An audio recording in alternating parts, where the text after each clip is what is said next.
I'll start by saying that I didn't expect this journey to be easy. In fact, I never really thought I was cut out for the entrepreneurial life. I was just a regular guy, living in a small town, working at a 9-to-5 job that I didn't exactly hate, but it wasn't fulfilling either. At that point, I had always been more of a dreamer than a doer, so the idea of turning my passion into a business seemed too far-fetched. But like most stories in the world of entrepreneurship, life threw me a curveball, and that's how everything changed. It all started on a regular Tuesday morning, when I was sitting in my cubicle, staring at my computer screen and mindlessly scrolling through emails. I had been working at a tech company for about 3 years, handling project management and client communication. On the surface, everything seemed okay: steady pay, decent benefits, and the kind of routine that doesn't disrupt your day too much. But inside, I felt stuck. I had a passion for photography, something I'd been into since my teenage years. It was never more than a hobby at that point.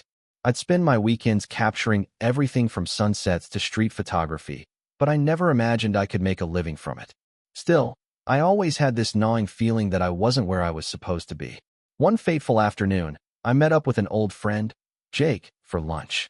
He had always been the kind of guy who wasn't afraid to take risks. A few years earlier, he left his corporate job to start a graphic design agency, and while things hadn't been perfect, he was making it work. Over lunch, we got to talking about life, work, and what it takes to break free from the grind. "So, what's holding you back, man?" he asked, leaning back in his chair, taking a sip of his coffee. "You've got the talent, the passion, and I know you have the drive. Why not give it a shot?" I laughed. "You make it sound so easy. You know how hard it is to start a business. It's a huge risk. Plus, I've got a mortgage, bills, responsibilities. It's not like I can just quit my job and chase some dream." Jake didn't flinch. "That's exactly why you should do it. You'll never know unless you try. The risk is always there, whether you're doing something you love or stuck in a job you don't care about. But think about this. If you never try, you'll regret it for the rest of your life." I didn't expect his words to hit me as hard as they did, but they stuck. I spent the next few days turning the idea over in my mind, evaluating every angle. Could I make a go of it? What would it take to transition from my day job into something more meaningful? What if I failed? I didn't have the answers, but I did know one thing. I couldn't shake the feeling that Jake was right. If I didn't at least try, I'd always wonder what if. So, I made a decision. I wasn't going to quit my job just yet, but I was going to start small. I spent the next few months working evenings and weekends to get my photography business off the ground. I set up a website, created social media profiles, and started reaching out to friends and family to book sessions. The first few months were rough. The jobs were small: family portraits, headshots, events. Nothing glamorous. But I was learning, improving, and most importantly, building confidence in my abilities. Then came my first big break.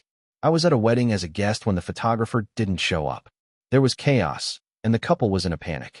I had my camera with me, just in case, and offered to take some shots. It was risky, but they were desperate. The bride and groom agreed, and I ended up capturing some incredible moments.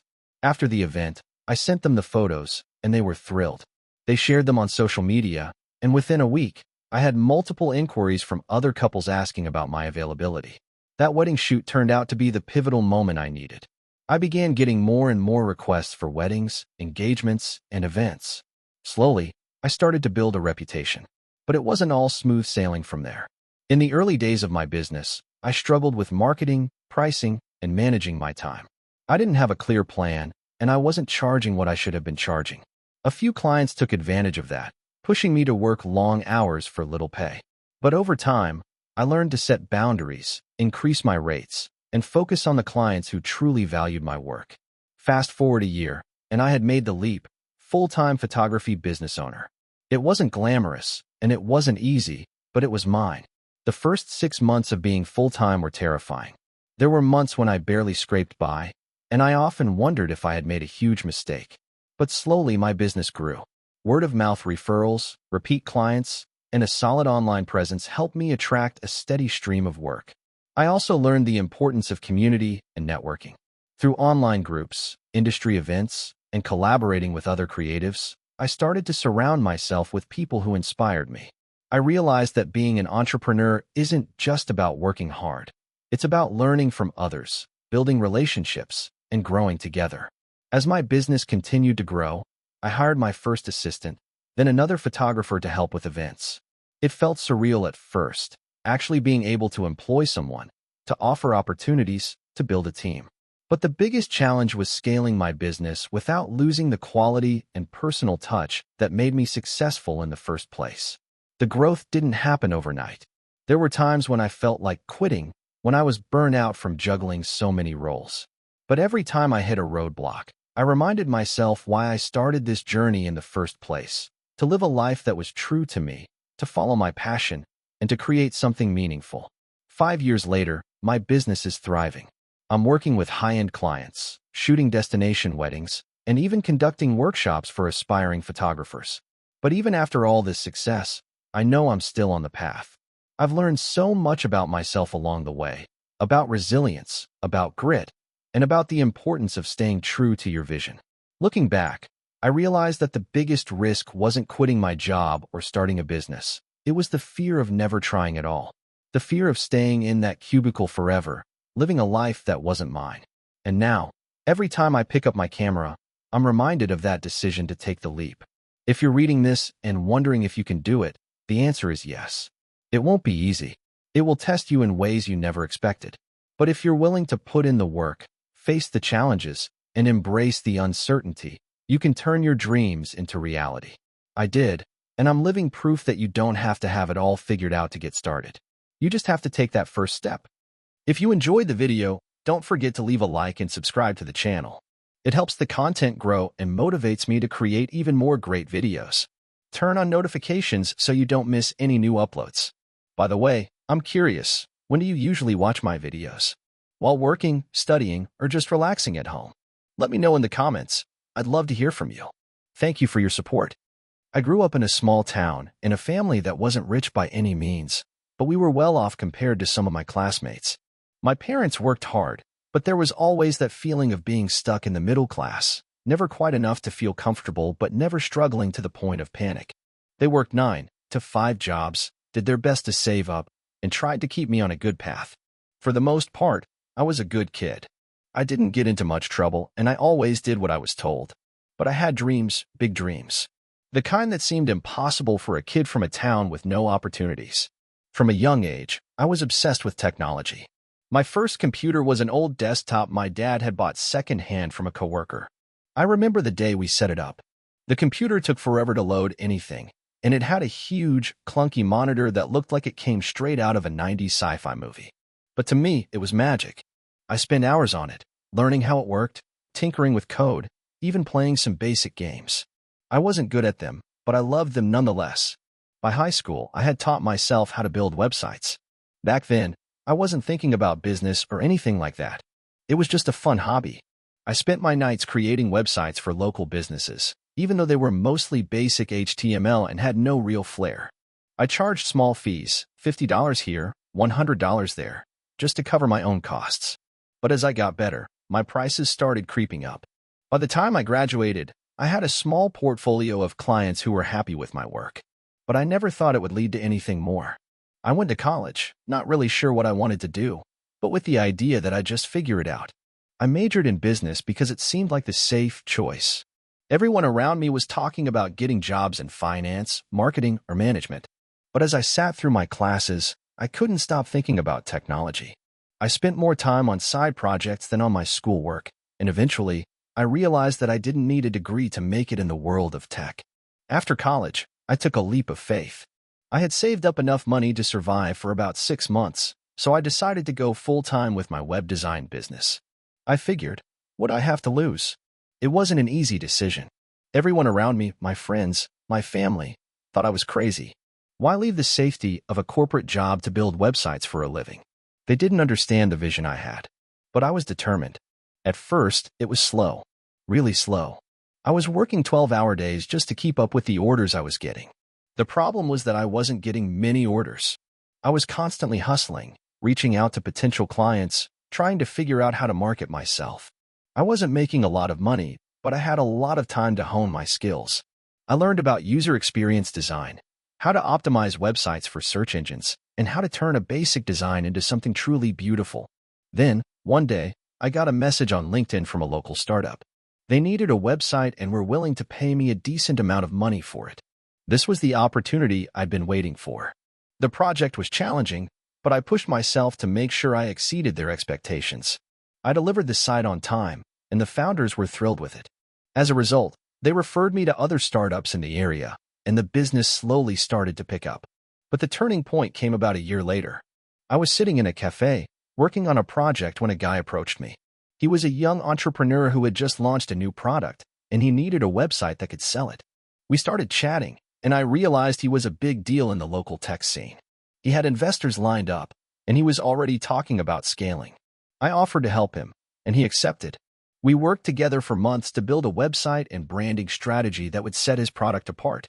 The website ended up being a huge success, and not only did he refer me to others in his network, but he also introduced me to a group of investors. Through these connections, I was able to land bigger projects, and I finally got to a point where I was making good money. But I still felt like something was missing. It was around that time that I decided to pivot. Instead of just building websites, I wanted to help businesses take their ideas and make them a reality.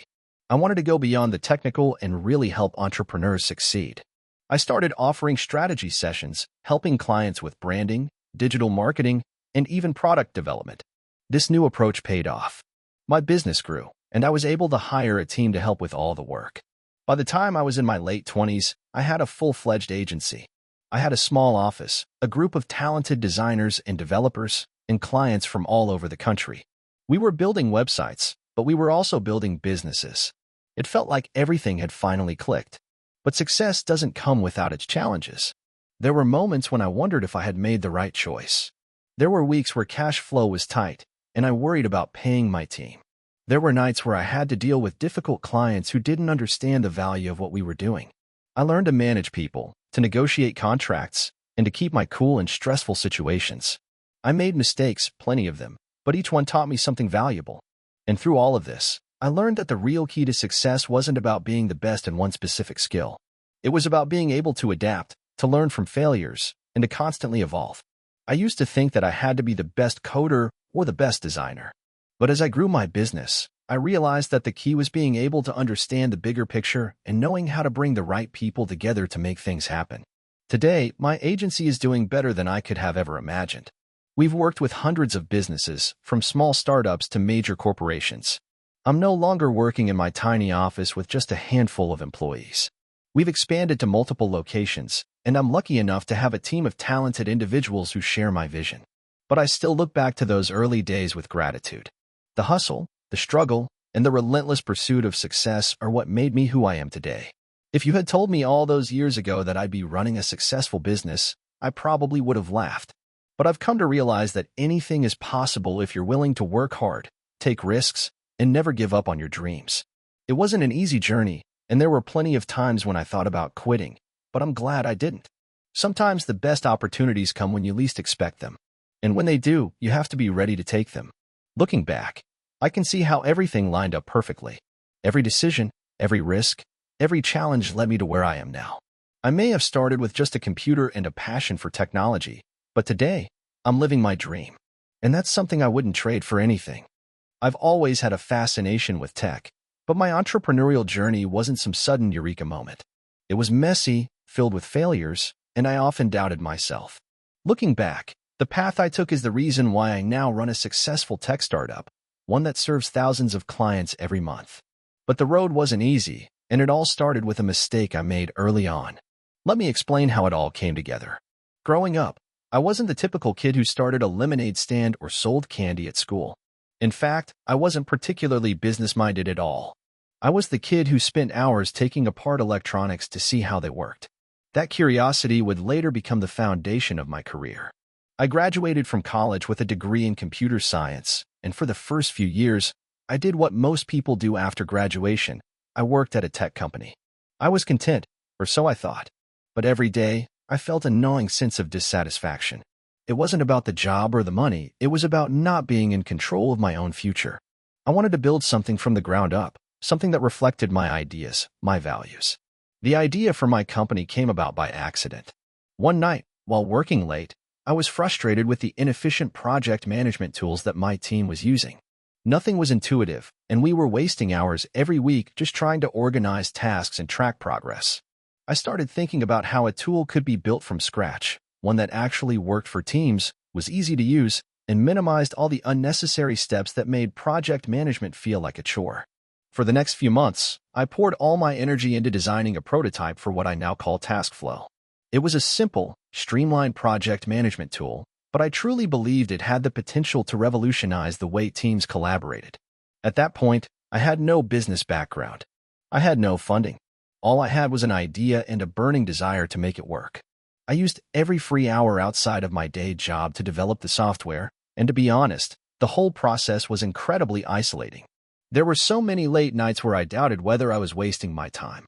And when I finally had something to show for it, I didn't have the first clue about how to launch a product. I went on Reddit, looking for advice, and found myself in the r/startups community. There, I posted a simple question: how do I get my product out there? The responses were a mix of supportive and harsh. Some people told me to keep working on it until it was perfect. Others said I should just launch it, no matter how rough it was. I chose the second option and launched TaskFlow with little more than a few basic tutorials and a landing page. The first few weeks were quiet. No one seemed to care, and I was starting to wonder if I had made a huge mistake. Then, I made my first sale. It wasn't much, $15 for a month-long subscription to TaskFlow, but it was a start. I knew I had something real.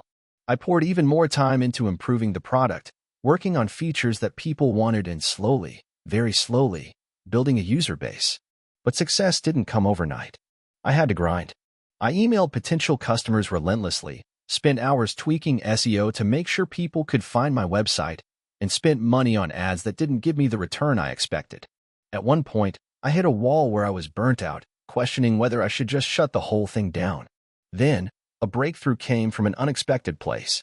One evening, a potential customer, someone who worked at a mid-sized company, emailed me with a few suggestions for improving the tool. His feedback wasn't just constructive, it was exactly what I needed to hear.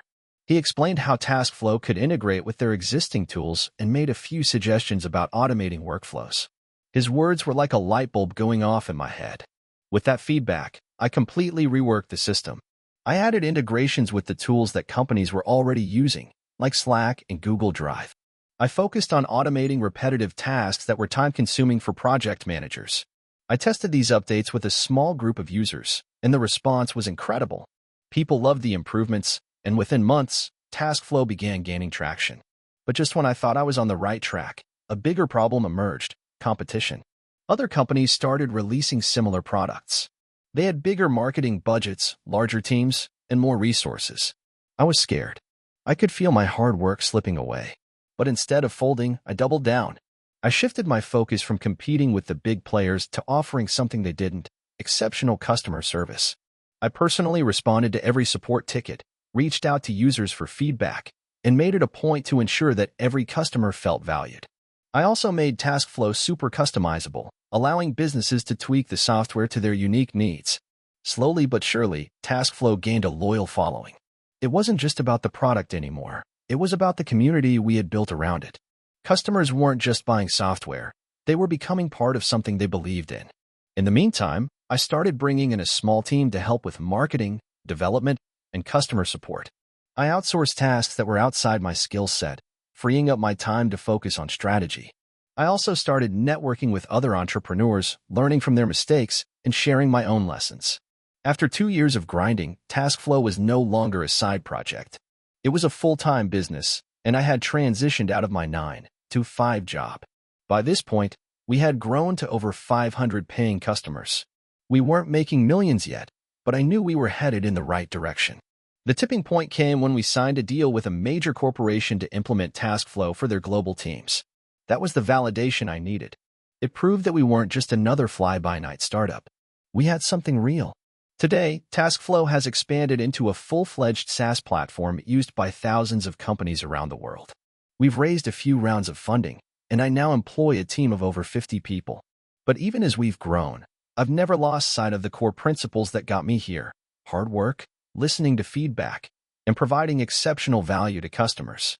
When I look back at where I started, working in a cubicle, unsure of my future, I can't help but feel proud of how far we've come. But I'm also thankful for the struggles, the failures, and the moments where I thought about giving up. Because without them, I wouldn't have learned the lessons that ultimately led to my success. Building a business isn't easy, and it doesn't happen overnight. But with persistence, humility, and a willingness to keep improving, it's possible to turn an idea into something real. If I can do it, so can you. Just keep going. My entrepreneurial journey started out of sheer necessity and curiosity. Growing up in a modest household, I learned early on that nothing in life is handed to you. My parents were hardworking, but we never had much, and I often found myself coming up with creative ways to earn a few bucks. Whether it was selling lemonade on a hot summer day or shoveling driveways in the winter, I was always looking for opportunities to make money. But it wasn't until after college that I truly understood the power of entrepreneurship. I graduated with a degree in marketing, but the job market was terrible. Everyone I knew seemed to be in the same boat, overeducated and underemployed. I had a few odd jobs here and there, but nothing that felt meaningful. I had always been intrigued by the idea of starting my own business, but I didn't know where to start. I had no capital, no network, and definitely no idea what I was doing. One day, I was scrolling through Reddit, as I often did when procrastinating. I came across a thread about side hustles and how people were making extra money doing things they loved. One post in particular caught my eye. A guy had started a small e-commerce business selling customized t-shirts online. I thought, I could do that. I've always had an eye for design, and the barrier to entry seems low. That was the moment that changed everything. I didn't have any money to invest, but I figured I could start small. I spent a few weeks researching different print-on-demand services and learning how the whole process worked. I didn't have the money for a website, so I set up a basic Shopify store. I created a few simple designs using free tools like Canva and started promoting them on social media. The first few weeks were rough. I made 0 sales, and it felt like I was wasting my time. But instead of giving up, I kept tweaking the designs and experimenting with new marketing tactics. Then, one day, I got my first sale. It wasn't a big order, just one t-shirt. But that was all I needed to realize that it was possible. Over the next few months, I kept refining my designs and learning how to drive traffic to my site. I experimented with Facebook ads, Instagram influencers, and organic social media content. Slowly but surely, I started to see results. Sales were still slow, but they were growing steadily. I was making just enough to cover my expenses and reinvest in the business. But the real breakthrough came when I decided to focus on a niche. I had been trying to sell t-shirts to everyone, but the market was saturated. It wasn't until I started targeting a specific group, dog lovers, that things started to take off. I created designs centered around funny dog quotes, breed-specific shirts, and pet-themed graphics. I marketed my products to dog owners, using Facebook groups, Instagram hashtags, and influencer partnerships to spread the word. Sales skyrocketed. I went from making a few dollars a day to making hundreds in a single week. It felt like everything had finally clicked. The more I sold, the more I could reinvest into the business. I hired a freelance designer to help with new designs, outsourced the customer service, and even expanded my product line to include mugs, hoodies, and phone cases. The next thing I knew, I had a fully functioning e-commerce business that was profitable and growing fast. But with success came new challenges. I had to figure out how to scale without losing the personal touch that had made my business so successful in the first place. Customer service was becoming a full-time job, and managing inventory and fulfillment was a constant headache. I realized that I could no longer do everything myself. I needed help. I took a leap of faith and hired my first employee, a virtual assistant who could help with customer support and handle the day-to-day operations. It wasn't easy at first. I had to let go of some control, which was hard for me. But it was also a relief. I could finally focus on growing the business instead of drowning in the details. As the business grew, I hired more people and began to delegate even more tasks. I found a fulfillment center that could handle the shipping and inventory, which allowed me to focus entirely on marketing, design, and customer experience. As the business grew, I started to think bigger. I wanted to create a brand that people would connect with on a deeper level, not just a store that sold random products. I started investing in high-quality content, professional photography, behind-the-scenes videos, and stories about dog ownership that resonated with my audience. I also expanded my presence into other channels, like Amazon and Etsy, to reach even more customers. Fast forward to today, and I'm proud to say that my small side hustle has turned into a 6-figure business. But it hasn't been an easy road. There have been countless sleepless nights, moments of doubt, and setbacks along the way. I've made mistakes, plenty of them. For example, I once spent thousands of dollars on a Facebook ad campaign that was a complete flop. I also had to deal with an angry customer who claimed I sold them a faulty product, even though I had proof that it wasn't my fault. But I learned from every mistake and kept moving forward. I now have a team of 10 people, and we're expanding into international markets. My business continues to grow, but I never forget where I started. The key to my success wasn't any one big idea or stroke of genius, it was persistence. I kept showing up every day, even when it felt like nothing was working. I kept learning, experimenting, and adapting. I stayed focused on my customers and made sure they knew they were at the heart of everything I did. Looking back, I can't believe how far I've come. I still remember the feeling of getting that first sale and how excited I was. Now, I'm able to help others realize their entrepreneurial dreams by sharing my journey and offering advice to aspiring business owners. My hope is that anyone who reads this story will know that success doesn't come overnight. It takes time, effort, and a lot of trial and error. But if you're willing to put in the work, anything is possible. To anyone out there with a dream of starting their own business, I say this: start small, stay persistent, and don't be afraid to fail. The road to success is rarely straight, but if you keep pushing forward, you'll get there. It might take years, but the journey is worth it. I never thought I'd be here, telling this story. It's the kind of tale you hear from other people and think, that could never happen to me. But it did, and now I'm sharing it with you, hoping that maybe it will resonate with someone who feels stuck or uncertain about the future. This all started about 5 years ago. I was in my late 20s, working a 9-to-5 job at a corporate marketing firm in a big city. On the surface, everything looked perfect. I had a decent salary, a nice apartment, and weekends filled with friends, happy hours, and occasional trips. But I was miserable. The grind was wearing me down. The constant meetings, the deadlines, the pressure to perform, it was taking its toll. The idea of working at a desk for the rest of my life filled me with dread. I wanted more than that. I wanted freedom, creativity, and to work on something I was truly passionate about. But I had no idea where to start. It all changed when I met Chris. He wasn't someone I would typically hang out with. He was a friend of a friend, the kind of person who had that entrepreneurial glow about him. You know the type, always talking about side projects, looking for opportunities, and filled with endless energy. We started chatting at a party one night, and before I knew it, he was telling me about a new app he was working on. He was developing an app that would help small businesses connect with local influencers to improve their marketing. He had a brilliant idea, but like me, he was working a full-time job and struggling to balance everything. Our conversation went on for hours, and by the end of it, Chris had convinced me to help him with his startup. I wasn't sure how or what I could offer, but I figured it couldn't hurt to try. I didn't have any coding skills or technical expertise, but I had marketing knowledge. I could help him with market research, branding, social media strategy, and user acquisition. At first, things were slow. We would meet up after work hours, grab some coffee, and discuss ideas. We worked from a small shared office space in the city, sometimes burning the midnight oil, trying to make progress. There was always something we needed to figure out: what would set our app apart, how we could get users, and, of course, how to make money. In those early days, I was burning the candle at both ends. I had my corporate job that paid the bills and gave me a sense of security, but I knew deep down I couldn't keep going like this forever. It was exhausting, and the self-doubt started creeping in. What if this didn't work? What if I was wasting my time? What if I walked away from my stable job, only to fail miserably? But there was something about the startup. I loved the work. I loved brainstorming ideas. I loved the feeling of being on the cutting edge. It was everything my corporate job wasn't. 6 months in, we hit our first major roadblock. We had built a prototype of the app, but the response from potential users was lackluster at best. No one was downloading it, and the few who did were unengaged. We quickly realized that we hadn't nailed down the user experience. The app was too complicated, and we hadn't addressed the pain points of small business owners trying to connect with influencers. It was a wake-up call. Chris and I spent weeks reworking the app, simplifying it, and conducting countless interviews with small business owners to get feedback. The process was grueling.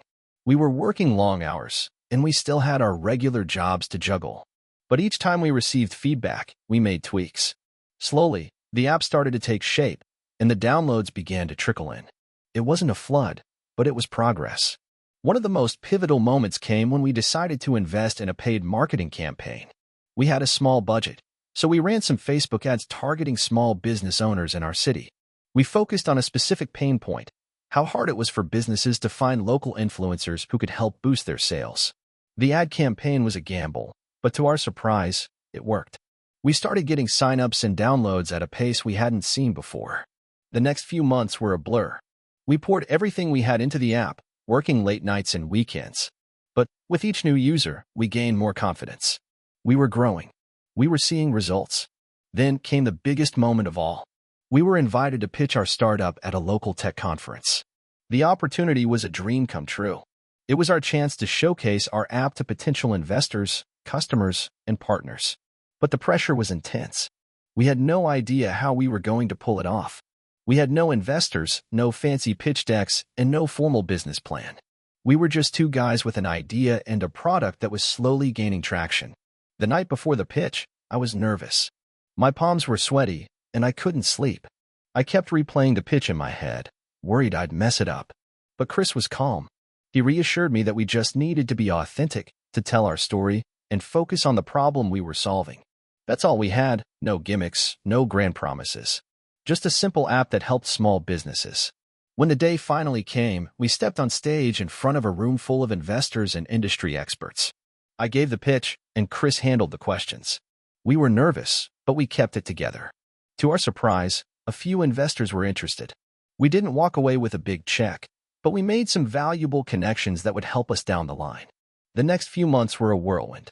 We secured some early-stage funding, which allowed us to scale our operations. We brought in a small team, focused on refining the product, and began marketing it more aggressively. Slowly but surely, our user base grew, and we started seeing real revenue from our app. Fast forward to today, and things are unrecognizable. Our company has expanded beyond the app. We've built new tools for small businesses and even launched a few other products in different niches. We've moved into an office in the city, hired more staff, and scaled our marketing efforts. But it hasn't been easy. There have been so many sleepless nights, countless moments of self-doubt, and times when I questioned everything. There were moments when I wanted to quit, when the idea of going back to a corporate job seemed like the easier option. But every time I thought about giving up, I reminded myself of how far we've come. I guess what I'm trying to say is this: if you're unhappy with where you are, if you're struggling to find your passion, if you feel like you're just going through the motions, change it. You don't have to take a huge leap all at once. Start small, work on something that excites you, and take risks. Surround yourself with people who believe in you and push you to do better. And above all, never stop learning. Because success doesn't come overnight, but with persistence and a little bit of luck, it can happen. That's the story of how I went from working a job I hated to running a business that I love. It wasn't easy, and it's still a constant grind, but I wouldn't change it for the world. This is the story of how I went from a broke, desperate college dropout to running a successful e-commerce business that now generates 7 figures in revenue annually. It wasn't an easy road, and I've made countless mistakes, but looking back, every failure and setback was a lesson that shaped who I am today. I grew up in a middle-class family. My parents were hardworking, and they instilled a strong work ethic in me from a young age. I always had an entrepreneurial spirit, even as a kid. I sold candy at school, refurbished old bikes and resold them, and even tried to start a lawn mowing business. But nothing stuck, and I always ended up back at square one, just making a little extra pocket money here and there. After high school, I went off to college. I enrolled as a business major, hoping it would give me the tools I needed to start my own business one day. But the reality of college life hit hard. I was overwhelmed by assignments, social pressures, and, most importantly, the mounting student debt. Within my first semester, I realized that the traditional college path wasn't for me. I wasn't getting the practical, hands-on knowledge I craved. The lectures in theory were interesting, but I felt like I was wasting my time. I had this nagging feeling that I could be doing something more, something that would actually get me closer to my dream of owning a business. So, after 2 semesters, I dropped out. That decision wasn't easy. My parents were disappointed, and I felt a lot of pressure to justify it to everyone around me. But I had a plan. I didn't just drop out to sit around and figure it out later. I'd already started dabbling in e-commerce, selling products on eBay and Amazon. At the time, I didn't have a lot of capital, and I wasn't making a ton of money, but I knew I had to keep pushing forward. My first real business attempt was selling random products I found at local thrift stores. I would buy vintage clothes, old electronics, and collectible items, clean them up, and sell them for a profit online. It was tedious work, and the margins were thin, but I made a bit of money. However, I quickly realized that I needed to scale things up if I wanted to make this into something sustainable. The turning point came when I stumbled upon a niche market: fitness products. At the time, fitness was growing rapidly, and the market was still relatively untapped. I figured I could capitalize on this by selling unique, high-quality products that weren't easy to find in big-box stores. The idea was simple: source products directly from manufacturers, cut out the middleman, and sell them at a markup. It sounded easy, but the execution was much harder than I anticipated. I started by reaching out to manufacturers in China and negotiating deals to buy in bulk. I spent countless hours on Alibaba, reading reviews, verifying suppliers, and testing products. I wasn't rolling in cash at this point, so I had to be extremely careful with my investments. I ordered small quantities of several products, like resistance bands, yoga mats, and dumbbells. I set up a Shopify store, created a basic website, and started running Facebook ads. To my surprise, the first few weeks went well. I was selling a handful of products every day, but soon, things started to go south. My margins were tighter than I realized, and the shipping times from China were ridiculously long. Customers began complaining about late deliveries, and I didn't have the capital to pay for expedited shipping. The stress was overwhelming, and there were nights when I wondered if I had made a huge mistake. But I refused to give up. Instead of letting the failure defeat me, I used it as fuel. I realized that to be successful, I needed to offer something better than the competition. So, I spent months researching the industry, studying successful e-commerce businesses, and experimenting with new strategies. I focused on improving my customer service and communication. I worked with suppliers to shorten delivery times, and I started offering a more personalized experience to my customers. Slowly, things began to turn around. My sales picked up, and my profit margins started improving. I reinvested every cent I made back into the business. I hired a part-time customer service representative to handle inquiries and returns. I improved my website and optimized my ads. The growth was slow at first, but it was steady. The real breakthrough came when I realized the power of branding. Until then, I had been running a fairly generic fitness store. But I knew that in order to stand out, I needed to create a brand that resonated with people. I started focusing on building a community around my products. I created fitness challenges, shared motivational content on social media, and worked with influencers in the fitness space to promote my brand. Slowly, my customer base grew, and my business began to take on a life of its own. Over the next few years, I scaled the business. I moved from selling just a handful of products to offering a wide variety of fitness gear, supplements, and accessories. I built a strong team, including a marketing expert, a logistics manager, and a product designer. We expanded into international markets, and our revenues started to climb at an exponential rate. But it wasn't just about the money. I had created something meaningful, something that people genuinely loved. We were helping people achieve their fitness goals, and that gave me a sense of fulfillment I had never experienced before. I built an online community where people could share their progress, ask for advice, and motivate each other. That sense of community was what made the business truly special. Fast forward to today, and I am proud to say that my company generates over 7 figures in revenue annually. I'm no longer working out of my bedroom, and I've been able to hire a full-time staff, open a warehouse, and invest in new product lines. I've traveled the world, met incredible people, and learned more than I ever thought possible. I've been able to give back to my community, and I'm even in a position to mentor other young entrepreneurs who are just starting out. Looking back, I realized that every single mistake and failure was an essential part of the process. If I hadn't dropped out of college, I would never have found my passion for e-commerce. If I hadn't faced those early setbacks, I wouldn't have learned the importance of customer service and branding. If I hadn't fought through the difficult times, I wouldn't appreciate the success I have today. There are days when I still struggle. Entrepreneurship is not a fairy tale. There are always new challenges to face, and there are always setbacks. But I've learned to embrace those challenges because they're part of the journey. The key is to keep learning, adapting, and never giving up. If there's one thing I could tell anyone reading this, it's that the road to success is rarely a straight line. There will be obstacles, there will be doubts, and there will be moments when you feel like giving up. But if you stay focused, keep pushing forward, and and learn from your mistakes, you'll be amazed at what you can achieve. So that's my story. From a broke college dropout to a seven-figure business owner. It wasn't easy, but it was worth every second. And if I can do it, so can you. I always wanted to be an entrepreneur, but I didn't know where to start. Like many people, I thought that to be successful, I needed a groundbreaking idea, a hefty investment, and a big network. I was wrong. It started with a small, seemingly insignificant decision. I bought a pair of high-quality noise-canceling headphones. I remember the day clearly, sitting in a crowded coffee shop, trying to focus on a project for work and struggling to block out the noise. I was frustrated, so I started browsing online for headphones that promised to help with focus. After some research, I found the perfect pair, and after trying them out, I was hooked. It wasn't just about the sound. It was the focus and the clarity of thought that I'd been missing. As a marketing consultant at the time, I found myself recommending those same headphones to clients, friends, and anyone who would listen. The more I talked about them, the more I realized how passionate I was about the difference they made in my life. This wasn't about the product alone. It was about the idea of how certain items could transform your work habits, mental clarity, and productivity. I began to think, what if I could create a product that combined quality, simplicity, and efficiency?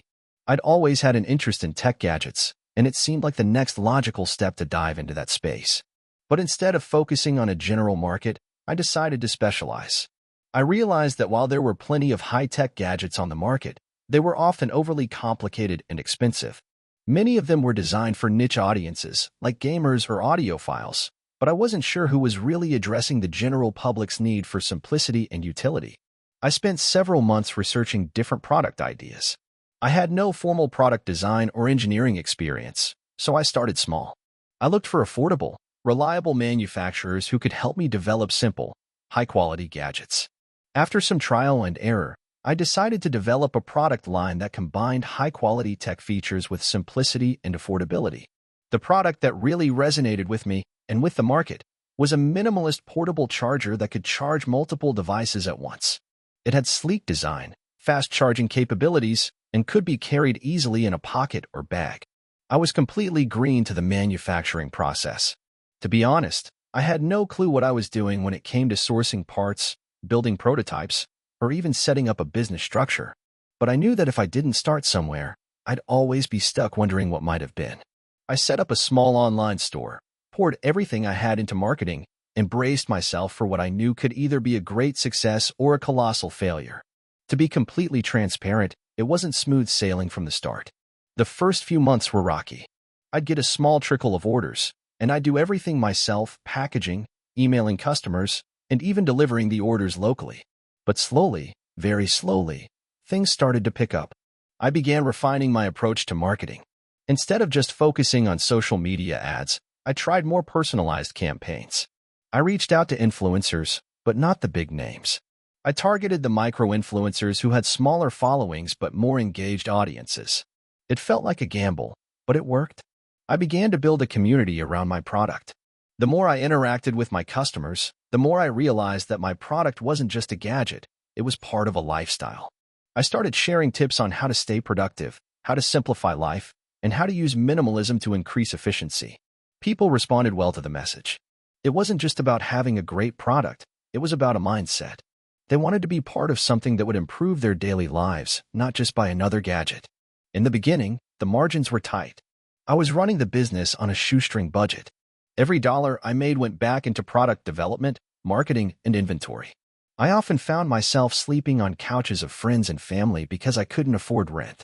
There were times when I questioned whether I was making the right choice. Was I wasting my time? But I couldn't shake the belief that I was on the verge of something big, and that kept me going. The turning point came when I finally secured a partnership with a larger retail chain. They wanted to stock my product in their stores, and it felt like I had reached a milestone. I had to scale fast.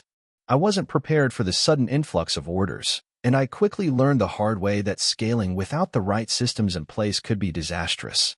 I spent days and nights trying to meet the demand, often working 16-hour days, but the thrill of success kept me going. Slowly, I built a team of people who could handle operations, customer service, and logistics, allowing me to focus on growing the brand. Fast forward to now, and my company is no longer just a small online store. We've expanded to multiple products, ranging from simple tech gadgets to productivity tools. We're stocked in major retail chains, and we've even launched a line of eco-friendly, sustainable products. I've hired a small team of passionate individuals who share my vision of simplifying life with good, functional design. Looking back, I realize how much of my success came from taking risks and embracing the unknown. I could have waited until I felt fully prepared, but I don't think I would have learned as much along the way. I've made countless mistakes, but each one has taught me something valuable. I've learned that being an entrepreneur isn't about having a perfect plan. It's about being adaptable, persistent, and willing to fail and try again. If you're thinking about starting your own business, my advice is simple. Start small, learn as you go, and don't be afraid to make mistakes. There will never be a perfect time or a perfect plan. The key is to act. You don't need to have everything figured out from day one, but you do need to have the courage to keep going when things get tough. When people ask me how I got to where I am now, I always tell them that it wasn't one big breakthrough moment, but a series of small decisions that built upon each other. It was choosing to invest in a simple product idea when I could have gone for something more complex. It was deciding to embrace micro-influencers when I could have gone the traditional route. It was about staying persistent, even when I didn't have all the answers. Being an entrepreneur is not about avoiding failure. It's about learning from it and using it as a stepping stone to success. Every failure brought me one step closer to understanding what worked and what didn't. And honestly, I wouldn't change a thing. I started my journey into entrepreneurship when I was 22. At that time, I had just graduated from college with a degree in marketing. I didn't have a clear idea of what I wanted to do, but I knew I wanted to be my own boss. I didn't come from a family of entrepreneurs, so I had no immediate roadmap for success. My parents worked regular 9 to 5 jobs, and while they supported me, they didn't understand my desire to start something from the ground up. I had worked part-time jobs throughout college to pay for tuition, and those experiences gave me a taste of what it was like to work in the corporate world. I wasn't thrilled about the idea of sitting in a cubicle, answering to someone else, and following a set schedule. I craved freedom. I wanted to be able to create something that was mine, something I could be proud of. So when I graduated, instead of jumping into a full-time job, I decided to go all in on an idea that had been bouncing around in my mind for a while. It was a small e-commerce business focused on selling high-quality, eco-friendly products. The idea came to me when I was living in a shared apartment with a couple of friends. We were all trying to live more sustainably but found it difficult to find products that were both environmentally friendly and affordable. Everything that was advertised as green seemed overpriced or lacked the quality we were looking for. That's when I realized that there was a gap in the market. At first, the idea sounded simple enough. I would source eco-friendly products, create an online store, and market it to people who shared my values. I was passionate about sustainability, and I figured there must be a way to turn that passion into a business. But as soon as I started researching, I realized how complicated it was going to be. The product sourcing was a nightmare. I spent hours looking for suppliers who could provide what I needed, but most of them either didn't meet my standards or were too expensive to work with. I didn't want to sell anything that didn't align with my values, so I was very selective about the brands I wanted to feature on my website. The next challenge was setting up the e-commerce platform. I had zero experience with web development, so I had to teach myself how to build a website from scratch. I spent countless nights watching YouTube tutorials and reading articles on how to use platforms like Shopify and WooCommerce. The learning curve was steep, but I was determined. Every time I thought I had figured something out, I would run into another roadblock. It felt like I was constantly putting out fires, fixing bugs, and learning from my mistakes. Once the website was up and running, I thought I could just sit back and let the orders roll in. Boy, was I wrong. Even though I had built a functional website, traffic was non-existent. I had no following, no brand recognition, and no budget to spend on advertising. I had to get creative if I wanted people to find my store. I started by reaching out to eco-friendly influencers and bloggers who might be interested in my products. I offered them free samples in exchange for reviews or social media shoutouts. Some agreed, while others ignored my emails. But a few were kind enough to give my products a chance, and that's when things began to pick up. Slowly but surely, word started to spread. I wasn't making much money at first, but I was gaining traction. I also used social media as a tool to build a community. I didn't want to just sell products. I wanted to create a brand that stood for something bigger. I shared tips on sustainability, behind-the-scenes content of how I was running the business, and interacted with my followers to create a sense of belonging. I remember one of the first comments I received on one of my posts was from a woman who said she had been looking for eco-friendly alternatives for months but hadn't been able to find anything that met her needs. She thanked me for creating a space where she could shop with confidence. That comment meant the world to me. But even as my store began to grow, I faced another problem. I was running everything by myself. I had no staff, no employees, just me. I was the CEO, the customer service rep, the order fulfillment team, and the marketing department all rolled into one. There were nights when I barely slept, just trying to keep up with orders and emails. I felt like I was constantly on the edge of burnout, but I couldn't afford to hire anyone yet. One day, I decided I needed to streamline my processes if I was going to keep going. I invested in software that helped me automate as much as I could, from inventory management to email marketing. It wasn't cheap, but it was a game changer. I was finally able to focus more on growing the business instead of drowning in the day-to-day tasks. But just when I thought things were starting to get easier, the world threw me a curveball: the COVID-19 pandemic. The pandemic hit just as I was beginning to see consistent growth. People's spending habits changed overnight. Sales plummeted. Suppliers faced delays, and some of the products I relied on became unavailable. I had to make quick decisions to pivot.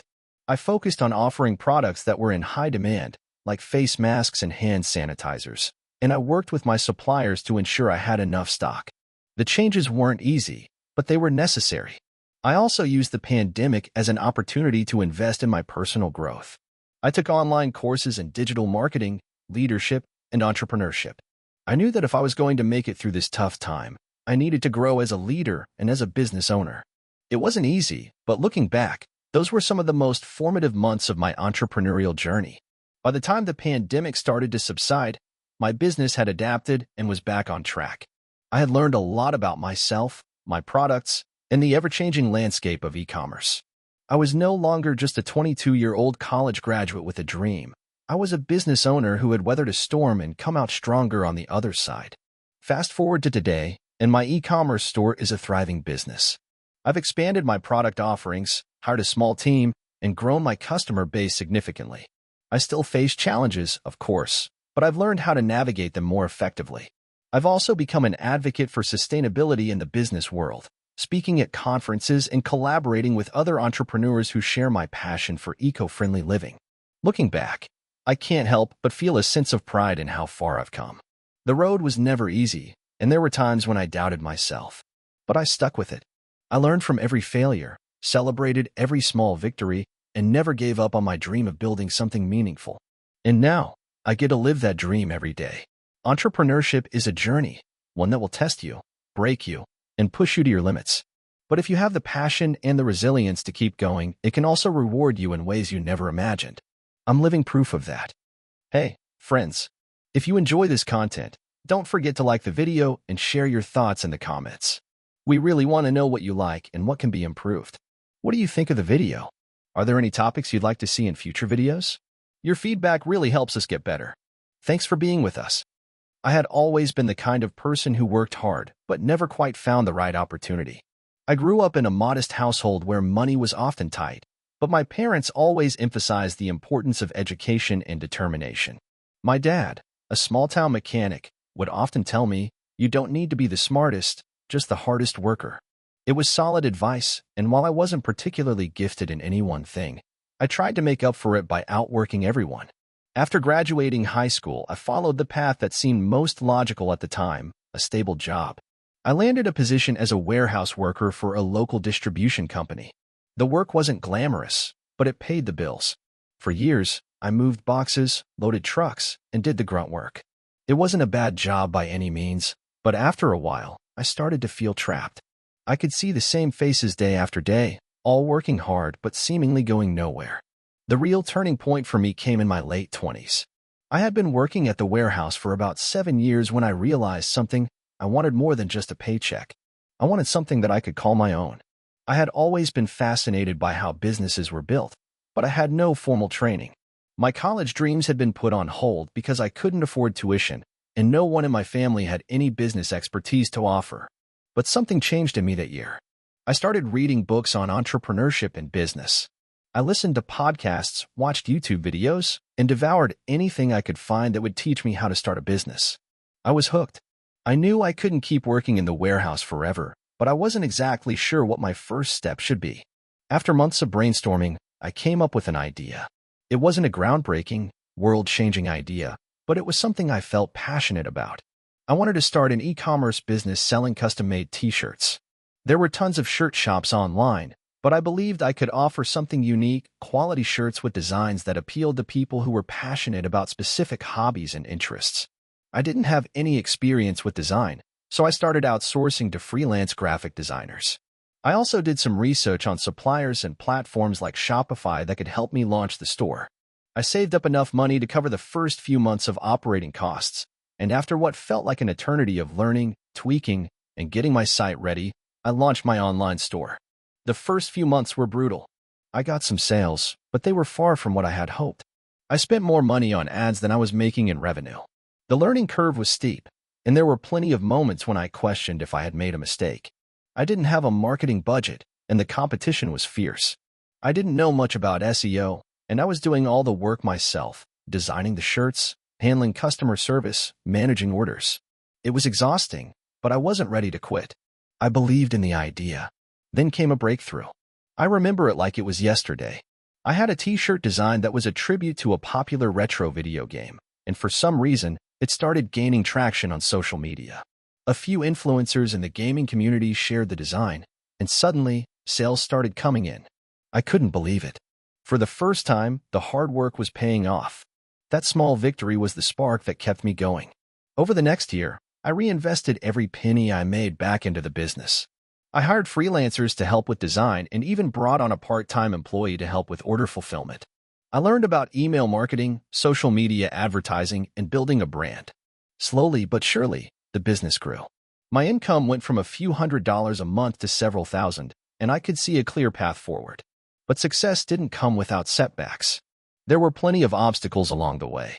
There were supplier issues, design mishaps, and customer complaints.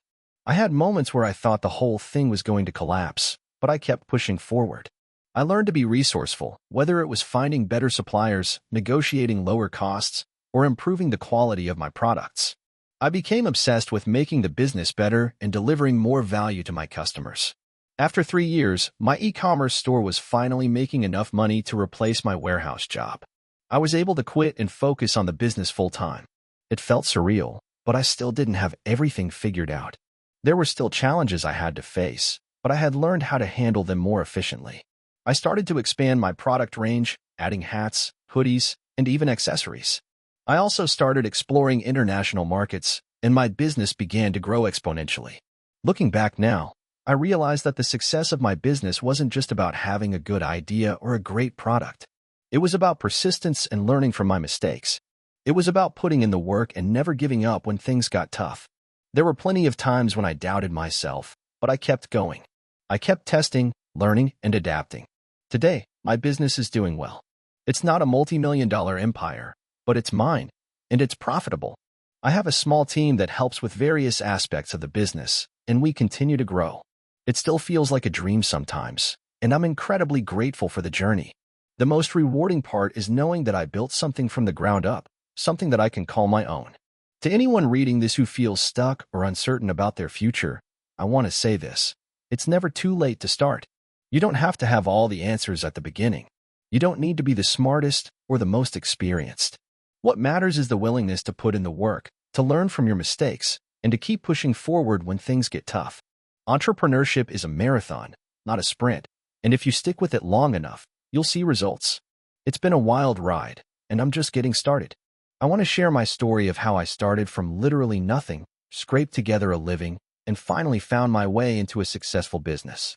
It wasn't easy, and it sure as hell wasn't fast, but looking back, it's been one of the most rewarding journeys of my life. I hope my experience resonates with some of you. It all started when I was 22, fresh out of college, armed with a degree I wasn't sure I would ever use. I studied business because that seemed like the logical thing to do, but honestly, I was more interested in video games than spreadsheets. After graduation, I moved back home with my parents because, frankly, I had no idea what I was doing. My degree didn't exactly guarantee me a high-paying job, and I was stuck trying to figure out where I fit into this adult world. I ended up working part-time at a local coffee shop. It paid the bills, but didn't do much for my spirit. I'd sit there day after day, making lattes and pouring coffee for people who seemed to have their lives together. Meanwhile, I was just trying to keep my head above water. My parents were supportive, but didn't understand the sense of restlessness that constantly gnawed at me. "You'll figure it out," they'd say, which made me feel like I was failing in some way, though I couldn't put my finger on why.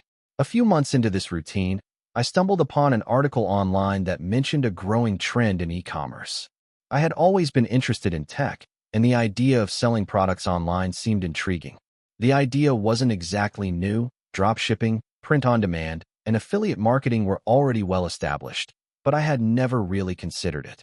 To be honest, I thought it was a scam or something that only tech-savvy people could pull off. Still, the seed had been planted. I thought, why not give it a shot? I started researching how to build an online store, learning about Shopify, WordPress, and various ways to source products. There was so much information out there, I didn't know where to start, but I dove in head first. I had no experience in web development, so it was a struggle, but I was determined. I found a niche market that I thought could work: custom t-shirts. It wasn't the most innovative idea, but I knew I could create something unique if I found the right designs. So, I scraped together $500 from my savings, mostly leftover from my part-time job and a few birthday gifts, and signed up for a Shopify account. I hired a designer off Fiverr for a logo and a couple of mock-up designs, then spent a week trying to build a basic online store. It looked amateurish, but I didn't care. I was learning by doing, and I figured I could improve it over time. Now came the hard part: marketing. I didn't have the funds to run ads or hire influencers, so I relied on free methods. I started posting on Instagram and Facebook, reaching out to friends and family, and sharing my progress with anyone who would listen. The first few weeks were slow, very slow. I'd check my site multiple times a day, hoping for a sale, but there was nothing. It was disheartening, and I considered giving up several times. But something inside me told me not to. Around the third month, I decided to try something different. I started experimenting with Facebook ads, but on a very small budget. I spent $5 a day targeting specific interests and demographics. Slowly but surely, people started clicking on my site. Still, the sales didn't come easily. There were plenty of clicks, but not many conversions. My checkout process was clunky, and I didn't fully understand how to set up retargeting or optimize my ads. But then one day, I woke up to an email. "Your order has been processed." It was my first sale. I was ecstatic. It felt like a huge accomplishment, even though it was just one t-shirt. But the problem was, I had no idea how to fulfill the order. I quickly Googled how to ship products and realized I had to print the t-shirt and send it to the customer myself, which wasn't something I had anticipated. I scrambled, figuring it out as I went along. I ran to the local print shop, handed over the design, and paid them to print the shirt. That first order was a major learning curve, but it was also a turning point. I knew that if I could make one sale, I could make more. I continued experimenting with ads, refining my targeting, and learning about conversion rates. Slowly, my sales picked up. Instead of just one sale a week, I started getting a few a day. I reinvested every dollar I made back into the business to keep scaling it up. A year later, I wasn't making a fortune, but I was turning a consistent profit. I quit my part-time job at the coffee shop and started working full-time on my business. I expanded into other products, creating a wider range of designs, and even collaborating with influencers in my niche. I also started to build an email list, which helped boost sales even further. My website improved as I learned more about web design, and I built up a small but dedicated customer base. Then, one day, an unexpected thing happened. A larger company in my niche reached out to me. They had been following my Instagram and were interested in acquiring my business. To be honest, I wasn't prepared for this. It was both exciting and terrifying at the same time. After negotiating for a few months, I sold the business for a six-figure sum. It wasn't a massive payday, but it was enough for me to pay off all my debts, invest in new ventures, and finally feel like I had made it. That was 3 years ago. Since then, I've started several other businesses, including a consultancy that helps other aspiring entrepreneurs build their own online stores. I've learned a lot, not just about business, but about myself. The journey hasn't been easy, but it's been worth every late night, every setback, and every moment of doubt. The most important lesson I've learned is that there's no magic formula for success. It's about persistence, constantly learning, and being willing to fail and try again. The first business I built wasn't perfect, and it wasn't going to be the last one, but it was the foundation for everything I have now. If you're struggling, just remember, success doesn't happen overnight, but it's always possible if you keep working for it. To everyone who's still figuring it out, keep pushing, keep learning, and most importantly, don't give up. You never know when that first sale might come through, and how it could change everything. I was 24 years old when I decided to start my first business. I had no clue what I was doing. All I knew was that I didn't want to work for anyone else anymore. My job at a marketing agency was uninspiring, and I felt like I was wasting my potential. I had dreams of becoming an entrepreneur, but I wasn't sure how to take the first step. I had a decent savings cushion, just enough to support me for a few months if things went sideways. But deep down, I was terrified. What if it didn't work out? What if I lost everything? Those thoughts would keep me up at night. But the itch to build something on my own was stronger than the fear of failure. After weeks of brainstorming, I decided to launch an online retail business. At the time, e-commerce seemed like a low-risk venture, low overhead, flexible working hours, and the opportunity to reach a global market. I wasn't planning on reinventing the wheel, but I wanted to build something sustainable. The first thing I did was research. I dove into online courses, YouTube videos, and blog posts. I was obsessed with learning everything about online selling, how to build an online store, how to drive traffic, how to market products. I spent hours reading about dropshipping and affiliate marketing, but after some thought, I realized I wanted something I could control. I didn't want to rely on third parties to fulfill orders, so I decided to create my own brand from scratch. I went with a niche I was passionate about, outdoor gear. I loved hiking and camping, and I knew there was a growing demand for high-quality, durable gear. I scoured the internet for suppliers who could provide me with products, and after a few weeks, I landed on a reliable manufacturer. The next challenge was branding. I wanted my business to feel authentic, something that outdoor enthusiasts could trust. I spent days designing the logo, tweaking colors, and refining the website. I used Shopify to set up my store, and it took me almost a month to get everything in place. During that time, I barely slept. Every minute not spent working on the business felt like I was wasting my chance. The first day my store went live was nerve-wracking. I had put so much effort into it, and now it was time to see if anyone would actually buy my products. I didn't expect a flood of sales immediately, but the reality of launching a business was more intimidating than I had imagined. The first week passed, and I didn't get a single order. It felt like I was shouting into the void. I was discouraged, but I refused to give up. I started running Facebook ads and Instagram promotions.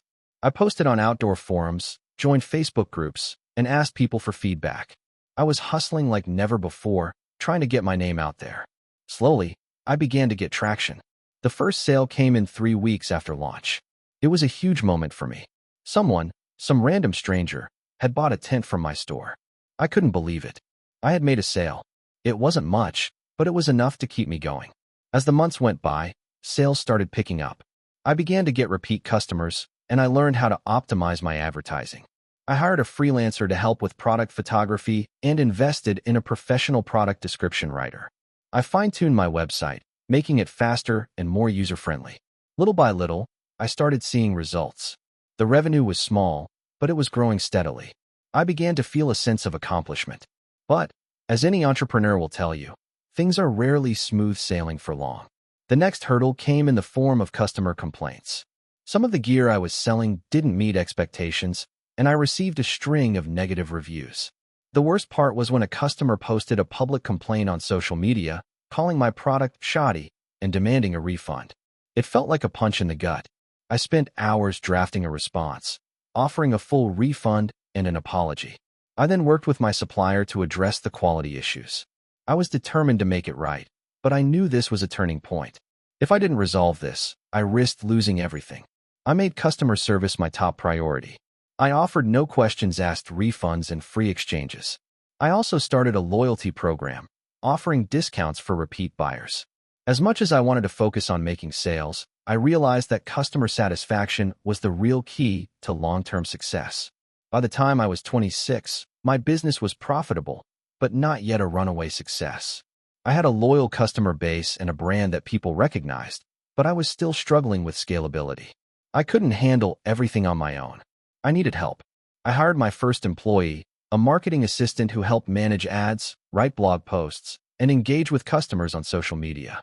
I was still deeply involved in the business, but having someone to share the workload made a huge difference.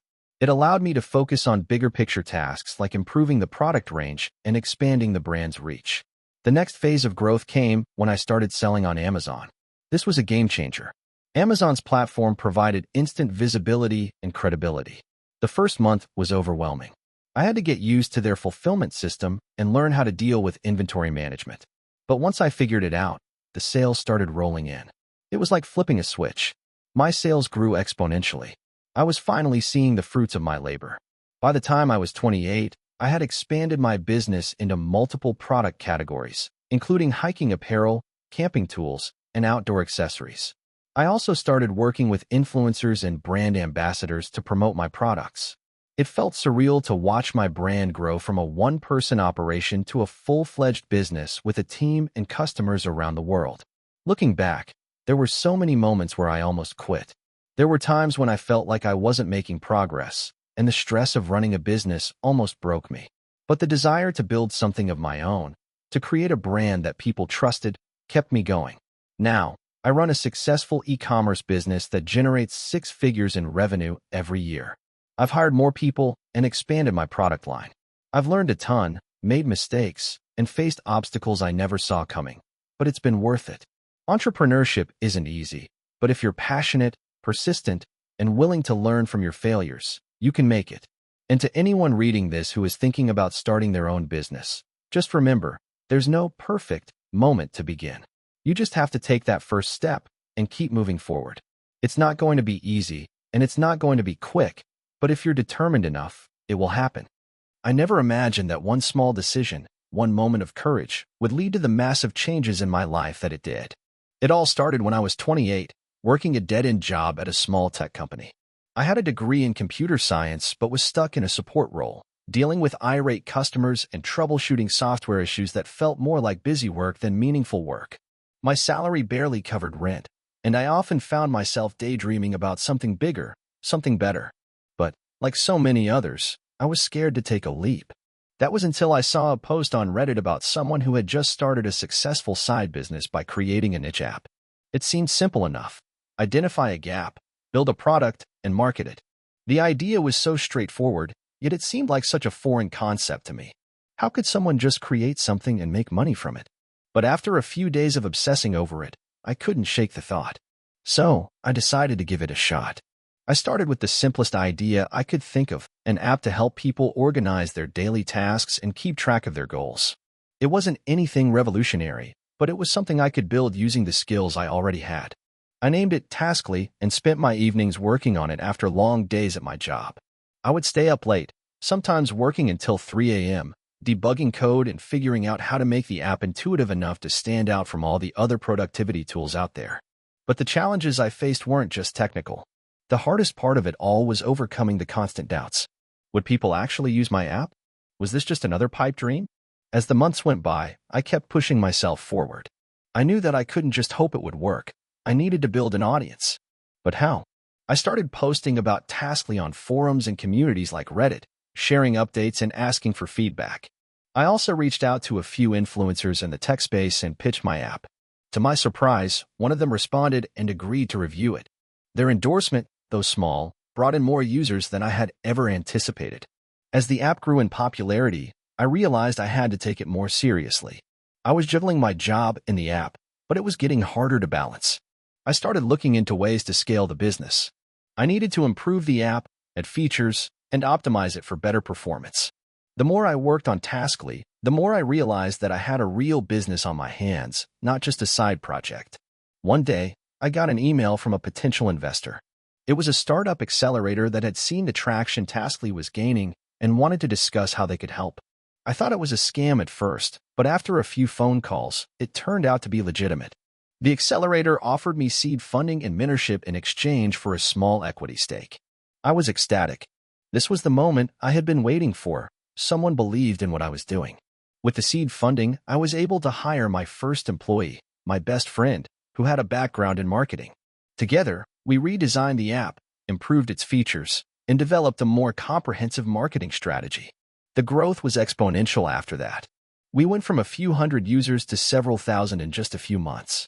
Our app was getting featured in blogs, tech magazines, and even some big-name podcasts. But not everything was smooth sailing. With success came new problems.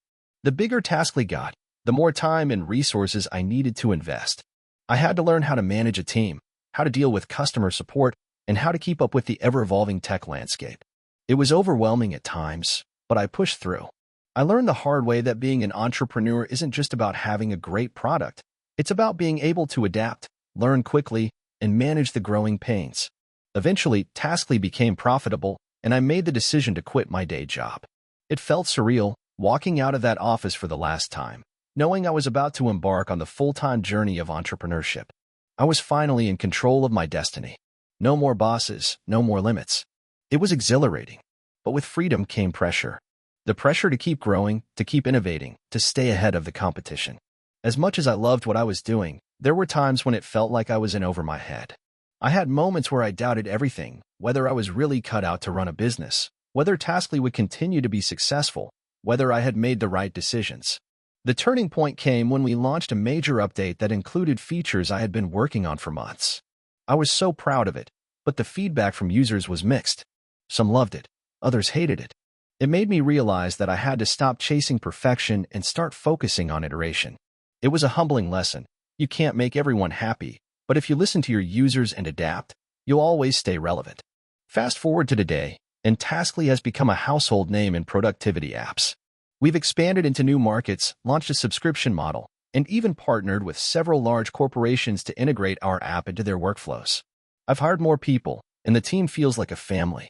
We've made mistakes, but we've also had wins that I couldn't have imagined when I first started.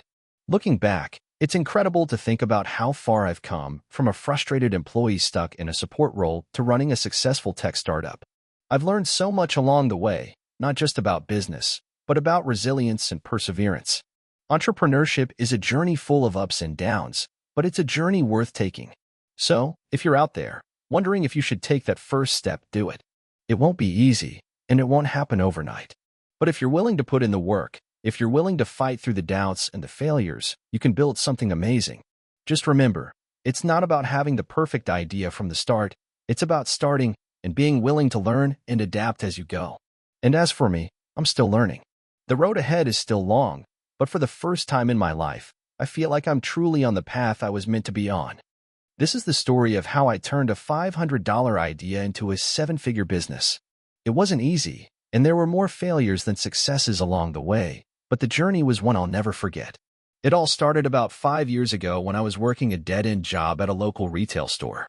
I had no formal education, no rich uncle to invest in my ideas, and honestly, no clue what I was doing. But I had a hunger for something more, something different. Every day I clocked in, I was reminded of how much I hated it. I knew there had to be a way out. I started reading books, listening to podcasts, and researching anything that could give me the knowledge I needed to break free. But no matter how many hours I spent soaking up information, the one thing I kept coming back to was a single question. What problem can I solve? After months of research, I stumbled upon a problem that many people in my local area were struggling with. Fitness. At the time, fitness was becoming a huge trend, but most people had no idea where to start. Gym memberships were expensive and personal trainers were even worse. People were looking for a solution that would give them the guidance they needed without breaking the bank. That's when the idea hit me. I would create an affordable, no-frills fitness app that would provide personalized workout routines, nutritional plans, and a community for support. Now, I had no technical background. I didn't know the first thing about developing an app, but I knew that if I wanted this to work, I had to learn. I spent months scouring the internet for resources on how to create an app. I started reading articles, watching YouTube tutorials, and even took a few basic coding classes online. I eventually learned enough to build a simple prototype. At that point, I needed money. I didn't have much saved up, maybe $500, but I was determined to get this idea off the ground. The first thing I did with that $500 was hire a freelance designer to create a logo and interface for my app. It wasn't much, but it was a start.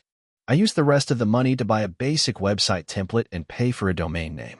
My plan was simple. I would build a landing page for my app, gather a few email addresses, and start drumming up interest while I worked on the app. To say it was a rough start would be an understatement. I had no social media following, no experience with marketing, and barely any technical skills. But I was relentless. I reached out to fitness influencers on Instagram and offered them free access to the app in exchange for promoting it. I sent cold emails to fitness bloggers and websites, asking them to write about my idea. I even posted on Reddit's fitness forums, offering a free version of the app in exchange for feedback. Slowly but surely, people started showing interest. I managed to gather a small email list of around 200 people, most of whom were skeptical but curious. At this point, I still didn't have a fully functional app. I had a basic version that I had built myself, but it was buggy, clunky, and didn't offer all the features I had envisioned. But it was enough to get started. I launched the landing page with an offer for people to sign up for early access to the app. The idea was to gather some initial users who would test it out and give me feedback. To my surprise, I got around 50 signups in the first week. That was my first win. I had people who believed in my idea, even though the product wasn't perfect. I used their feedback to improve the app, fixing bugs, adding new features, and working tirelessly to make it better. But the biggest challenge wasn't building the app, it was keeping people interested. I had no marketing budget, so I had to get creative. I started offering free fitness challenges, creating workout guides, and even posting motivational content on social media. Anything to keep people engaged and coming back. By the time I had a semi-functional app, I was able to offer a subscription model. It wasn't much, just $5 a month, but it was a start. I still had a long way to go, but I was determined to push forward. Over the next 6 months, I continued to grow the user base, slowly refining the app and offering new features. I started working with personal trainers to create more personalized workout plans, and I added a nutrition tracker that synced with users' fitness data. But then, disaster struck. I woke up one morning to an email from my hosting provider, informing me that my app had been flagged for suspicious activity. I logged into the admin panel to find that the entire database had been wiped. All my users, their data, and everything I had built was gone. I was devastated. I had put everything into this app, and in one night, it was all wiped away. I was about to quit, but something inside me refused to give up. I had built something from nothing, and I wasn't going to let it all go to waste. I spent the next week frantically trying to recover the data. Luckily, I had a backup, but it was outdated. I worked around the clock for several weeks, rebuilding everything from scratch and re-uploading user data. It was exhausting, and at times, I thought I was in over my head, but I pushed through. By the time I got the app back online, I had learned a valuable lesson about the importance of backups and security. Once the app was back up, I made sure to double down on customer service. I started offering one-on-one support for users who had issues with the app, and I made sure to stay in constant communication with my community. It paid off. Over the next year, the app slowly grew, and I began to scale. I hired a small team to help with development, marketing, and customer support. I expanded my offerings, adding new workout plans, meal prep guides, and even live fitness classes. By the end of year 2, the app was bringing in $50,000 a month in recurring revenue. It was a long way from where I started, but it was the breakthrough I needed. I continued to reinvest every dollar back into the business, upgrading the app and improving the user experience. I even started running paid ads, which brought in even more customers. Slowly, I started to see a consistent upward trend in revenue. It wasn't an overnight success, but it was finally working. Fast forward to today, and I run a 7-figure fitness business. We have a team of 50 employees, a thriving community of loyal users, and a product that's made a real difference in people's lives. Looking back, I realized that none of this would have been possible without the failure. It was the failure that taught me resilience, problem-solving, and the importance of persistence. If there's one thing I've learned from this experience, it's that success isn't about avoiding failure. It's about how you handle it when it comes your way. Every setback, every mistake, every roadblock taught me something valuable. And even though I don't have all the answers, I can say with confidence that if I can go from a $500 idea to a 7-figure business, anyone can. You just have to keep going, even when it feels impossible. I've never considered myself an entrepreneur. I'm a regular guy who was just trying to make a living and carve out some stability for my family. But looking back now, I guess that's what I've become. And I want to tell you how it all happened. I grew up in a small town in Michigan. My parents were hard workers, both of them in blue-collar jobs. My dad was a mechanic, and my mom worked as a nurse. They never had much, but they always made sure we had enough. As the youngest of 3 kids, I was used to a certain level of struggle, but it never bothered me much. We didn't know what we were missing. I went to school, had friends, and always tried to do well in classes, though I never had a passion for it. It was just something you did. After high school, I decided to go to college, mainly because it seemed like the thing to do. I wasn't one of those students who knew exactly what I wanted to do. I guess I thought a degree would open doors. But when I got to campus, I was overwhelmed. It was a bigger world than I had ever known. And I wasn't exactly thriving academically, to say the least. I didn't flunk out, but my grades were mediocre. I barely scraped by in my classes, and when I graduated, I didn't feel like I had much to show for it, aside from a diploma and a pile of student loans. I moved back in with my parents, working a minimum wage job as a cashier at a local grocery store. I spent my days ringing up groceries, and my nights staring at my computer screen, dreaming of something more. But I didn't know what that something was. At least, not yet. All I knew was that the 9-to-5 grind wasn't for me. I didn't want to live paycheck to paycheck for the rest of my life. It wasn't until I was about 24 that something clicked. I had been working at the grocery store for nearly 2 years, and I was so tired of it. I knew I wasn't going to get promoted, and the thought of doing this for the next 40 years made my stomach turn. One day, as I was scrolling through my phone during my lunch break, I stumbled across an article about dropshipping. I had no idea what that was, but it sounded intriguing. The idea of selling products online without having to handle any inventory was mind-blowing to me. So, I dove in headfirst. I spent every free moment I had learning about dropshipping. I watched YouTube tutorials, read blog posts, and joined forums. I didn't have much money to start with, but I saved up a few $100s, enough to buy a domain name, set up a website, and pay for some online ads. The first few months were rough. I didn't make a single sale. I remember checking my store every morning, hoping for that cha-ching notification on my phone, but it never came. There were moments when I felt like I was wasting my time, but something inside me told me to keep going. So I did. Slowly but surely, things started to change. After tweaking my ads, refining my website, and choosing better products to sell, I finally made my first sale. It wasn't much, just a $30 order, but it was a breakthrough. I couldn't believe it. Someone, somewhere, had trusted me enough to buy something from my online store. That $30 order felt like the world to me. I immediately reinvested that money into more ads and expanded my product offerings. Over the next 6 months, I kept scaling. I learned how to optimize my ads, how to target the right audience, and how to create a more polished website. Sales started to snowball. By the end of my first year, I had made over $50,000 in revenue. It wasn't a fortune, but it was more money than I had ever seen in my life. I remember sitting in my bedroom, looking at my laptop screen, and feeling like I had unlocked some kind of secret. I wasn't a millionaire, but I had proven to myself that I could build something from nothing. At this point, I knew I was onto something, but I also knew I couldn't keep working at the grocery store forever. I had to take the leap. I quit my job, even though I didn't have a safety net. I was terrified, but I knew it was the right move. I had no idea what the future would hold, but I had built a foundation, and I wasn't going to let it slip away. For the next year, I worked tirelessly on my business. I expanded my product range, hired a few virtual assistants, and started automating parts of my workflow. I also learned the value of customer service. I responded to every inquiry personally, always going the extra mile to ensure customer satisfaction. As a result, my reputation as a seller grew, and so did my sales. By the time I hit my 3rd year, I had made over $200,000 in revenue. My life had changed in ways I couldn't have imagined when I first started. But it wasn't all smooth sailing. There were setbacks. Some product suppliers went out of business, others shipped products late, and there were times when I doubted myself. But I kept pushing forward. I kept tweaking and improving. I kept learning. And eventually, my persistence paid off. Looking back, I realized that the key to my success was not having a genius idea or being particularly gifted.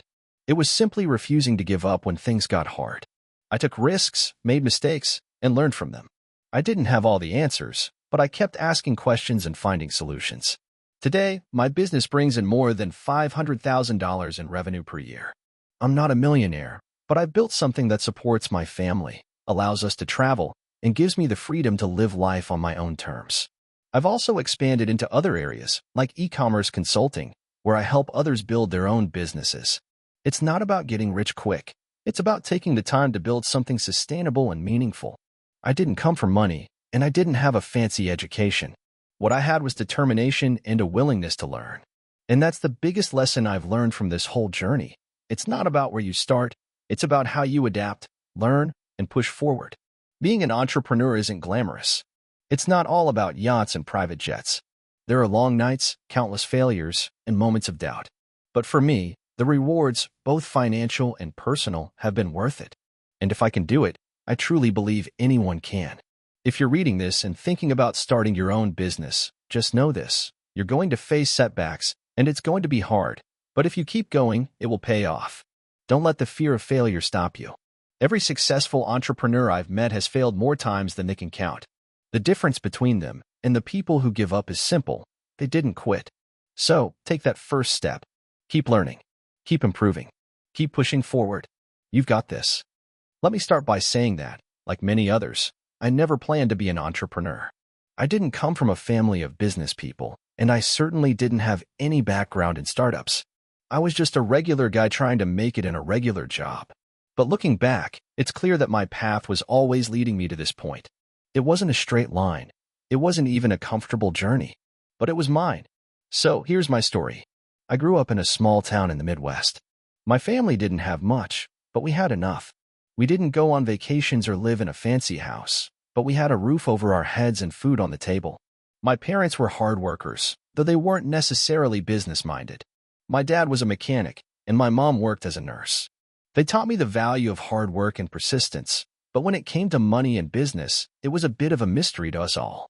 I was never the best student in school, but I wasn't terrible either. I did just enough to get by. But I was always curious, always reading up on things that interested me. As I got older, I started to develop an interest in technology. I was fascinated by computers and how they worked. This interest led me to major in computer science in college. It wasn't an easy decision. I wasn't exactly passionate about it, but I thought it would lead to a stable job. I was the first in my family to go to college, so I had that pressure weighing on me as well. I wanted to make them proud and give myself a better future. After graduating, I landed a job at a tech company in a big city. It was the kind of place that had free snacks, ping pong tables, and casual Fridays. It seemed like the dream job at first, but after a few months, I started to realize something. I hated it. The work was repetitive, the culture was toxic, and the long hours were draining me. I had hoped this job would lead me to success, but it felt more like a trap. I realized I wasn't cut out for corporate life. I wasn't a suit-anti kind of person. That's when I started thinking about starting something on my own. It wasn't some big, grand idea. I wasn't thinking of inventing the next Facebook or anything. I just thought, why not try? What's the worst that could happen? So, I began working on small side projects in my spare time. I'd stay up late after work, tinkering with websites, learning new programming languages, and building little apps. It wasn't much, but it was something. I felt a sense of excitement and freedom that I hadn't felt in years. One day, I stumbled upon a problem that seemed to have no real solution. I was working on a personal project that involved organizing a lot of data, and I noticed that there weren't many user-friendly tools out there that could handle the complexity of the data I was dealing with. Sure, there were big enterprise solutions, but they were overly complicated and way too expensive for small businesses like mine. That's when the idea hit me. Why not build a simple, affordable tool for small businesses to manage their data in a way that made sense for them? I spent the next few months researching, prototyping, and building this tool. It was a steep learning curve. I didn't have any formal business experience, so I had to figure everything out as I went along. I had no idea about marketing, customer acquisition, or even pricing. I just knew I had to build something that worked and that people would want to use. I put my heart and soul into it, working nights and weekends. Slowly, the product started taking shape. Once I had something I was proud of, I decided it was time to launch. I created a basic website and put together a small marketing plan. The first launch was underwhelming, to say the least. I remember sitting by my computer, refreshing the page, hoping to see some sales come in. But nothing happened. The traffic was low, and the feedback was even lower. It felt like a failure. I was ready to give up. But then I remembered why I started in the first place. This wasn't about making quick money. This was about solving a real problem. So, I kept going. I started reaching out to potential customers, offering them the product for free in exchange for feedback. I fine-tuned the software, improved the user interface, and added more features. I began writing blog posts and reaching out to influencers in the industry to help spread the word. Slowly but surely, people started taking notice. The traffic started to grow, and the first paying customers came in. It wasn't a huge wave, but it was enough to keep me going. As time went on, the business began to grow. I started making more money than I ever had in my corporate job, but it wasn't just about the money. It was about building something from the ground up and seeing it take shape. I brought on a couple of part-time contractors to help with marketing and customer support, and soon, I had a small team of dedicated people working with me. The product evolved, and so did the business. We moved into a real office, hired more employees, and even started turning a profit. It wasn't easy, but it was rewarding. There were, of course, challenges along the way. There were countless late nights, moments of doubt, and decisions that kept me up at night. There were times when I wanted to throw in the towel and go back to my old job. But each time, I remembered what I was building, and that pushed me to keep going. One of the biggest challenges I faced was scaling the business. As we started getting more customers, our infrastructure began to strain under the load. We had to invest heavily in technology and hire more people to keep up with demand. But it was also a thrilling time. I felt like I was running a real business now, and I was learning so much every day. Fast forward a few years, and the business is no longer a small side project. We've expanded our offerings, reached new markets, and even landed some big-name clients. We've raised some capital and have bigger ambitions for the future. I'm not a billionaire, and I still have a long way to go, but I'm proud of what we've built. Looking back, I can hardly believe how far I've come. From that guy who was stuck in a dead-end job, unsure of where his life was headed, to the entrepreneur running a growing business. It's been a wild ride, full of ups and downs, but I wouldn't change a thing. To anyone thinking about starting their own business, I'd say this: just start. It doesn't have to be perfect. You don't have to have all the answers. But if you're passionate and persistent, you'll find a way. And when the going gets tough, and it will, remember why you started in the first place. Don't give up. The hard work will eventually pay off. I'm an entrepreneur who went from scraping by to running a successful business. And I'm here to share my story because I know it might help someone going through tough times. This is not a success story filled with easy wins or shiny success tips. This is a story of perseverance, mistakes, and the hard road that led to building a business I'm proud of today. It all started about 7 years ago when I was in my mid-20s, working a dead-end job in retail. I had no real direction, no sense of purpose, and I was drowning in student debt that seemed to grow faster than my ability to pay it off. I was living paycheck to paycheck, barely scraping by, and honestly, I didn't know what I wanted to do with my life. Every day felt like the same grind, and it was beginning to wear on me. One day, I decided I had enough. I was fed up with just getting by and wanted more out of life. So, I started looking into ways I could escape the cycle of mediocrity. I had no particular skills or qualifications, but I did have a lot of time and a drive to figure things out. I started researching online, reading everything from blogs to books, watching videos, and listening to podcasts about entrepreneurship. I knew it wasn't going to be easy, but I was determined to make something work. At first, I didn't even know where to start. I'd seen the success stories of people building six-figure businesses in a few months, and I figured I could do the same. I thought I could create something online, maybe a dropshipping business or a blog. I went all in on dropshipping, convinced that this was going to be my big break. I built a website, sourced products, ran ads on Facebook, and waited for the money to roll in. Spoiler alert, it didn't happen. The first few months were brutal. I didn't make a single sale. I had invested all my savings into Facebook ads, thinking I could outsmart the algorithm. I remember sitting up at night, staring at my screen, watching my bank balance dwindle while my Shopify store sat there, empty. It felt like a punch in the gut every time I checked my email and saw that the only messages were from the suppliers asking when they would receive the next payment. It was a mess, and I felt defeated. But I refused to quit. After a few weeks of self-pity, I decided to regroup. I knew I wasn't the first person to fail at dropshipping. In fact, I found out later that most people fail, and it's often because they dive in without a clear plan or understanding of the market. I took a step back and began learning more about business fundamentals, real business principles that go beyond the get-rich-quick schemes. I learned about customer acquisition, retention, branding, and product-market fit. I also realized I needed to focus on something I was passionate about, not just what I thought would make me money. I had always loved cooking, and I started experimenting with different recipes in my free time. One day, after making a particularly successful batch of homemade granola, I thought to myself, what if I could sell this? I had seen food businesses pop up online, and the idea of creating my own brand of artisanal granola seemed like a perfect fit for me. I had the drive, the passion, and the desire to build something from scratch. That's when I started my business, a small, handmade granola company. I spent the next few weeks perfecting my recipes, designing packaging, and getting the word out through social media. I knew it wouldn't be easy, but I felt excited. I had a real product I believed in, something I could stand behind. I launched my website with a simple, clean design and began offering my granola online, with the idea of making it available locally at farmers markets. The first few months were slow. I barely made enough money to cover the cost of ingredients, and the sales trickled in. But there was something different this time. I felt connected to the product. Each batch I made was a reflection of my effort, my creativity, and my dedication. I was building something real. Slowly but surely, people started to take notice. They began sharing my granola on social media, and I started receiving messages from people who loved my product. I didn't have much of a marketing budget, but I used the power of social media to get the word out.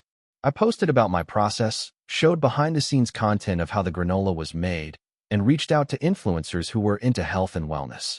One thing I realized was that authenticity mattered more than anything. I wasn't just selling granola. I was telling the story of how it came to be and why it was special. The connections I made with customers were genuine, and word spread like wildfire. One of the game-changing moments for my business came when a popular food blogger featured my granola in one of their posts. It wasn't paid promotion, just a kind gesture, but it brought a massive influx of new customers. My small operation started getting real traction, and I could see the light at the end of the tunnel. I started making enough to cover expenses, and then some. I hired a few part-time employees to help with production and delivery. I began expanding my product line, offering different flavors and seasonal options. As the business grew, I encountered new challenges: managing inventory, dealing with customer service, handling shipping logistics. It was a whole new set of problems I had to learn to solve. I began reading books about operations and business management. I hired a mentor who had been in the food industry for years and could help me navigate some of the growing pains. I learned the importance of building systems that could scale with the business, and I invested in software to streamline my processes. Fast forward a couple of years, and my small granola business has turned into a thriving company with a loyal customer base. We're selling online, in local stores, and at farmers markets, and I've even started shipping internationally. I've hired a team of dedicated individuals who help with everything from production to marketing, and I've learned how to delegate and trust others. My business is no longer just a side hustle. It's a full-time, sustainable company. But the journey hasn't been easy. There were months when I wasn't sure if I was going to make it. There were sleepless nights, endless problems, and self-doubt. But I kept pushing forward because I believed in what I was doing. I learned that entrepreneurship is a marathon, not a sprint. Success doesn't come overnight, and it's the constant willingness to learn, adapt, and keep going even when things get tough that makes the difference. Now, as I sit back and look at how far I've come, I can't help but feel proud of what I've built. It wasn't handed to me, and it didn't happen because I was lucky. It happened because I refused to give up, because I was willing to put in the work, and because I learned to pivot when things weren't working. If you're reading this and wondering if you can do it too, the answer is yes. It won't be easy, and you will fail along the way, but if you stick with it and keep learning, success is possible. To anyone out there who feels stuck or like they're not making progress, I just want to say, keep going. The road may be long, but it's worth it. Just take one step at a time, and know that each failure is just a lesson on your path to success. Thank you for watching until the end. If you enjoyed this video, don't forget to like and subscribe to the channel so you won't miss new videos. Also, leave a comment. I'd love to hear your thoughts. Your support and engagement mean a lot to me. See you in the next video.